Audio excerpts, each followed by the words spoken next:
Every Western film gets the same detail wrong, and it is the detail that killed the most people. The scene always smells like whiskey. A man takes a knife wound or a bullet, someone tips a bottle, he grimaces and rides on. That is the signal the danger has passed. The wound is clean. The cowboy survives. On a real cattle drive in the 1880s, whiskey cost money.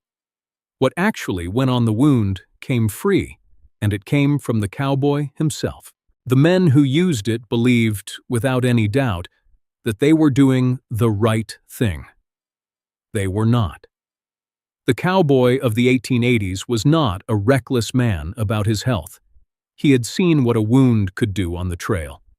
He had watched men die in 3 days from a cut that looked like nothing on the first morning, and he knew that a doctor was not coming. Distance from medical care was a condition of the work, the same as distance from water or shade. The remedies he used were not invented from ignorance. Whiskey had measurable effects on some bacterial growth. Tobacco poultice drew fluid from a wound. Pine sap created a physical barrier. And urine, the most available remedy of all, carried a logic that was not entirely wrong. Fresh urine leaving a healthy body is, technically, free of bacteria at the moment it exits. For centuries, soldiers and travelers in difficult circumstances had used it in the absence of anything better, and some of them had survived the experience. The reasoning was not foolish. The problem was what happened in the seconds between the canteen and the wound. By 1878, carbolic acid, the antiseptic that Joseph Lister had first demonstrated in surgery in 1867, was available in pharmacies in Kansas City and Denver. A bottle cost 40 cents.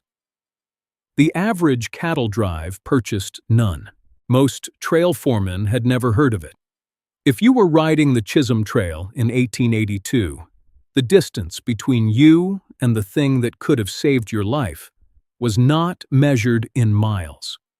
It was measured in what no one had thought to pack. A working cowboy on an 1880s cattle drive was more likely to die from a wound infection than from a bullet. The guns in the movies were real. The math is what the movies leave out. On the Chisholm Trail, which ran roughly 800 miles from San Antonio north to the railhead at Abilene, cowboys regularly dealt with wire cuts from the new barbed wire fencing that had been spreading across the plains since Glidden's patent in 1874, rope burns that removed skin down to the layer below, horn wounds from spooked cattle during night drives, and knife accidents at the chuck wagon. The drive lasted 2 months. There was no doctor.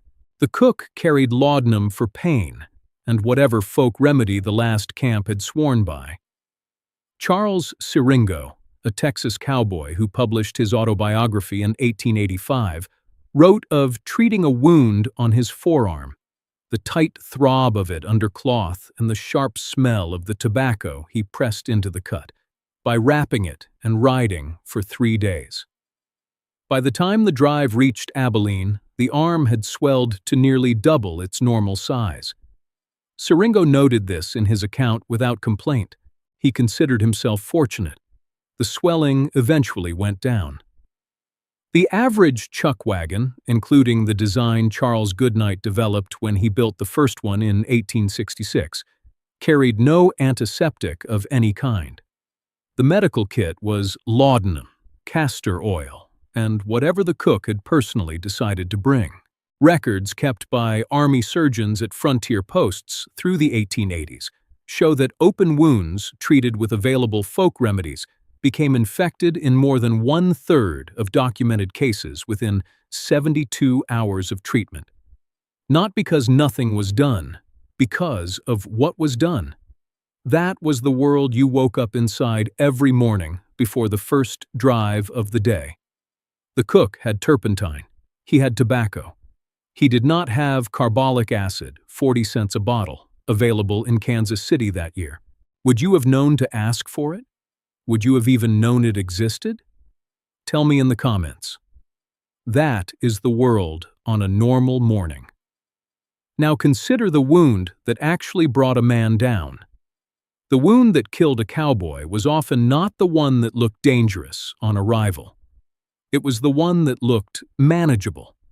A cut from a barbed wire strand, 2 inches long, not deep enough to require stitching on the forearm. The kind of cut a man treated, forgot about, and climbed back on his horse. By the 3rd day, the skin around it is warm.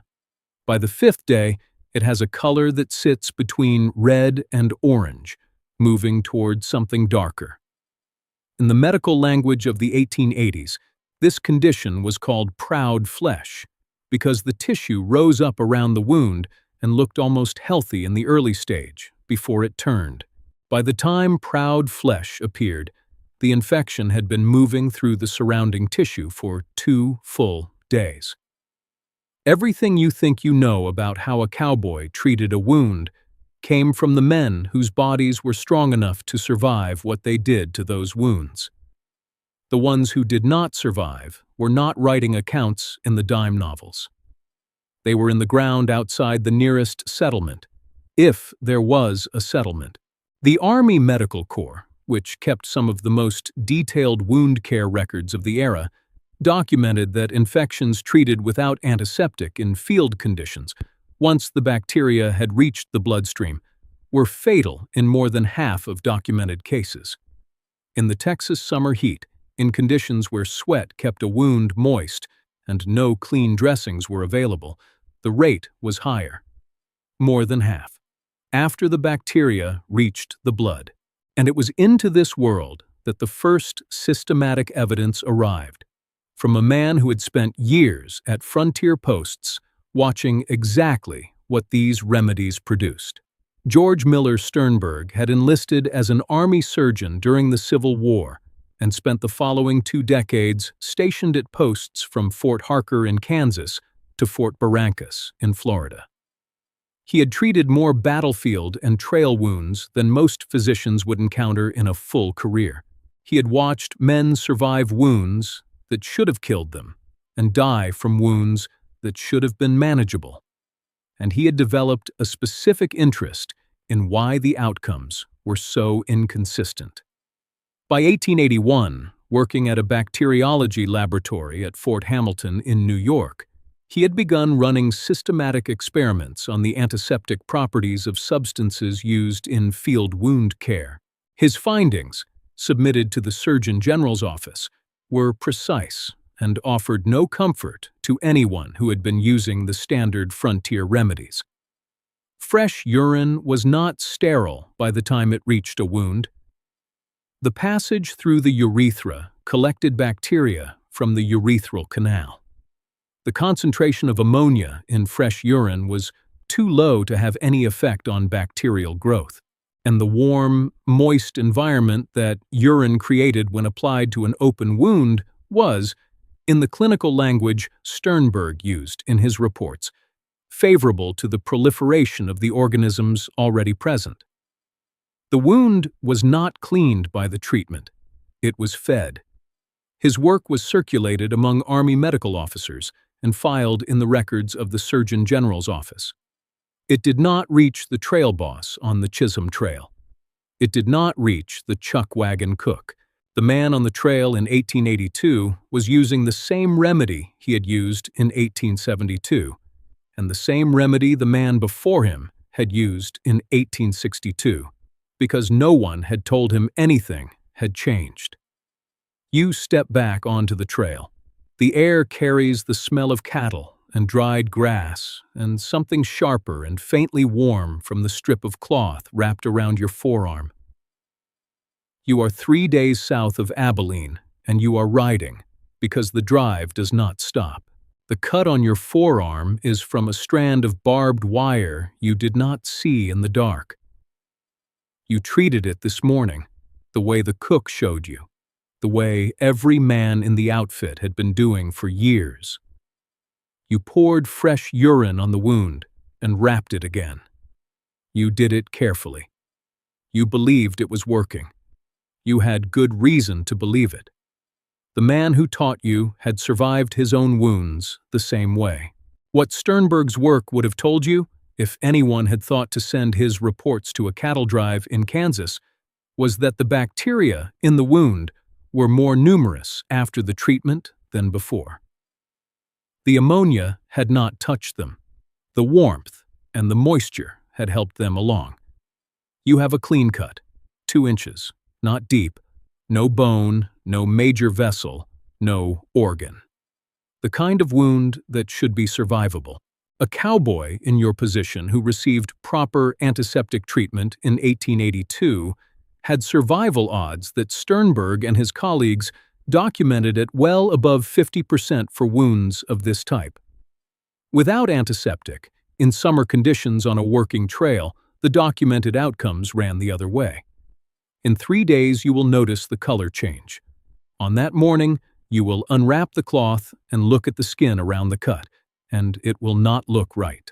And you will pour more urine on it, because it is what you have, and because you believe it is working. And you have no reason to believe otherwise, because no one has told you otherwise. Each time you do, the count goes up. In 1881, Sternberg proved that the most common wound treatment on the frontier was feeding the infection it was meant to kill. The bottle that could have replaced it cost 40 cents and was sitting on a pharmacy shelf 400 miles from every man who needed it. If that is the kind of history you want to understand, subscribe. There is more coming. The cowboy did not choose ignorance. He chose from the options available to him. And he made that choice every morning without drama, because the work did not allow for drama. The men who drove cattle across 800 miles of open country, who slept in the dirt, who treated their wounds with tobacco and urine and pine sap and prayer, survived at rates that would have impressed the physicians who later studied their records. Not because the remedies worked, because the men were young, strong, and built for physical conditions that would have ended most people before the first week was out.